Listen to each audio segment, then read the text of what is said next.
Hello, and welcome to Let's Make a Top-Down Shooter.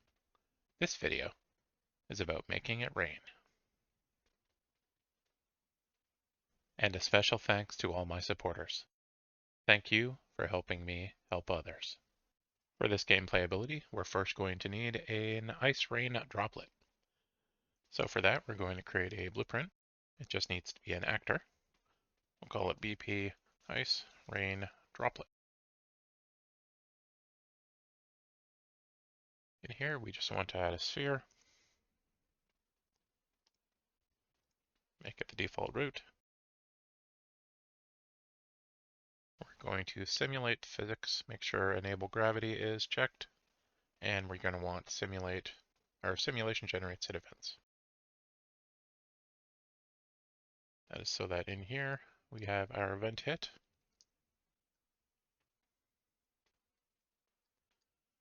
This is going to call a function we'll call spawn shards.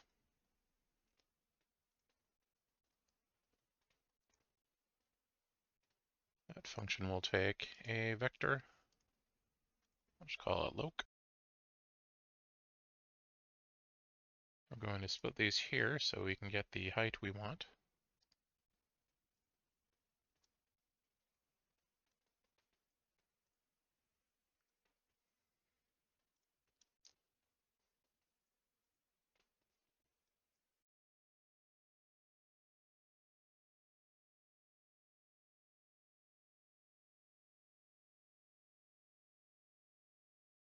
So in spawn shards, we're going to use our recently created calc directions around axis. We're sending the vertical axis, just as 0, 0, 1.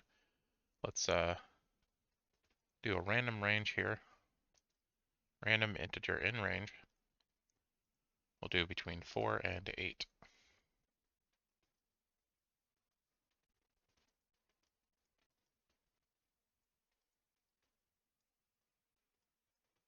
With that array, we're just going to do a for each.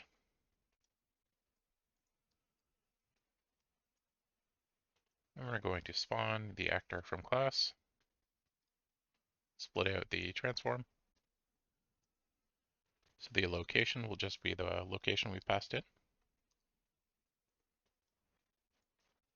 The direction is just the return from calc directions. So you can just drag that into rotation, which will convert. And then for the owner, we're also going to use the owner of this actor. Just pass it along to that one. And I need to create the class first before I can set it here. That's what it's complaining about. Can't spawn an actor without an actor blueprint. So this will also be another blueprint class. Actor type. Call this BP Ice Rain Shard. With that, I can set this to Ice Rain Shard.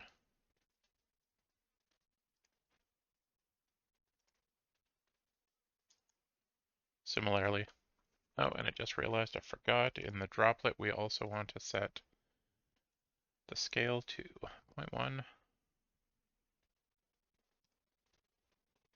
We'll do the same for the shard. So we're going to add a sphere, make it the root, set that scale. This is the projectile that will be interacting with enemies. So we're going to set this to custom. I want overlap for the trace responses, world dynamic and pawn, blocking for world static and physic bodies. Then we also need to add a projectile movement component. This will have a speed, when I find it, of 500. And we want our gravity scale to be 0.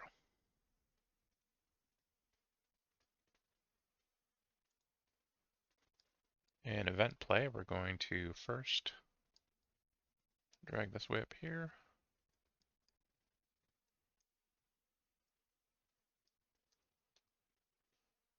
We're just going to spawn our system attached to the sphere. So this projectile looks a little nicer. And this we will just use our chilled. So a nice blue trail. And then we're also going to check or set the lifespan, which is a good idea for all projectiles. Don't want them going off into nothingness and just sticking around forever. We'll set that to 3 seconds, so it'll last for a while. When it overlaps with an object, we can cast that to BP enemy character.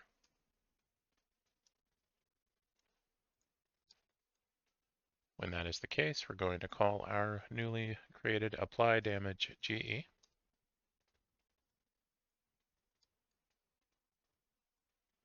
The target being our enemy character we collided with.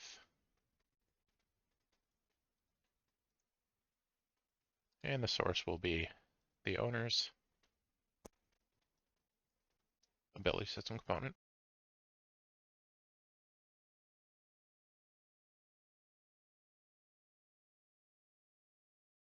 And we're just going to do 5 damage.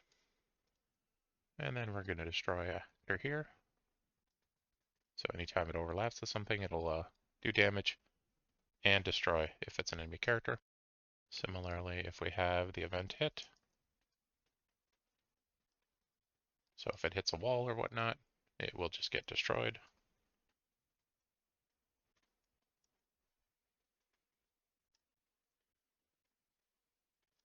And then of course we need the gameplay ability itself. So create that as usual in here, TDS gameplay ability. GA Ice Rain. And what's the first thing we do? That's right, we set the input ability ID, or ability input ID, because otherwise I might forget. So as usual, and I'll just go into Fireball. Going to grab this initial section,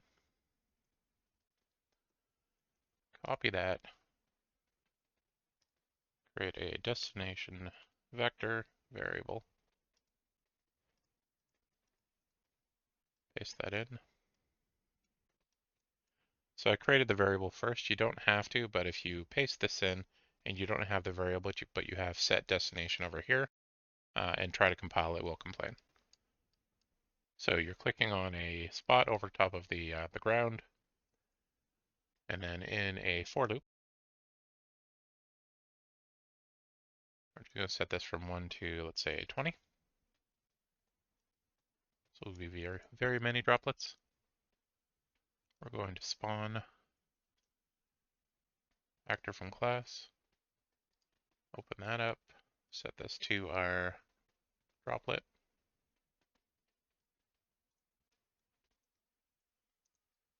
So we're going to want these droplets to be spawned within a circle, so within a radius of the point that you selected. So to do that, we can call random unit vector. That will get you a vector here with a length of 1. That means it's basically pointing in any direction around in a sphere. We can then multiply this by a float. We'll make this 200. And then we're going to take our destination,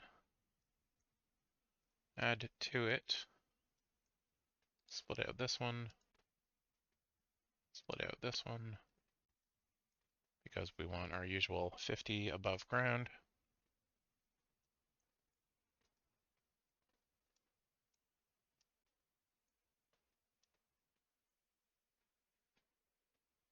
And that will be our location. I was getting confused. This isn't the 50 above ground. In this case, we're going to take our index. We're going to multiply this by 500. And then we want an initial value, because our first entry there is 1. So it'll be 500. We'll make the first one 1500.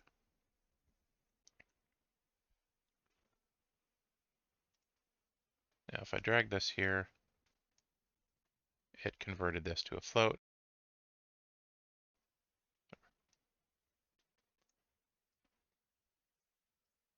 So this loop through 20 objects is basically just spawning them 500 higher each time.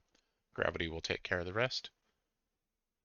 We're going to send along an owner of get avatar actor.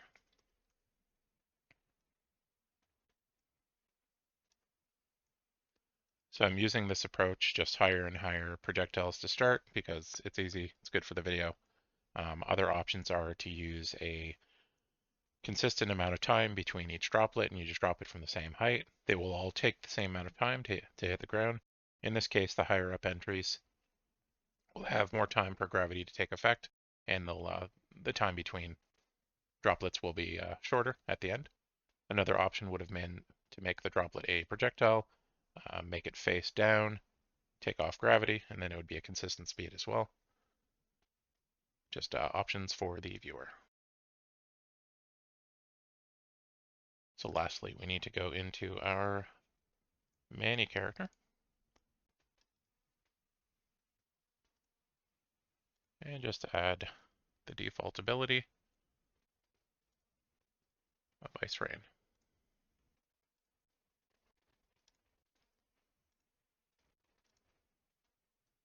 Hit the E button over a spot and they start falling down.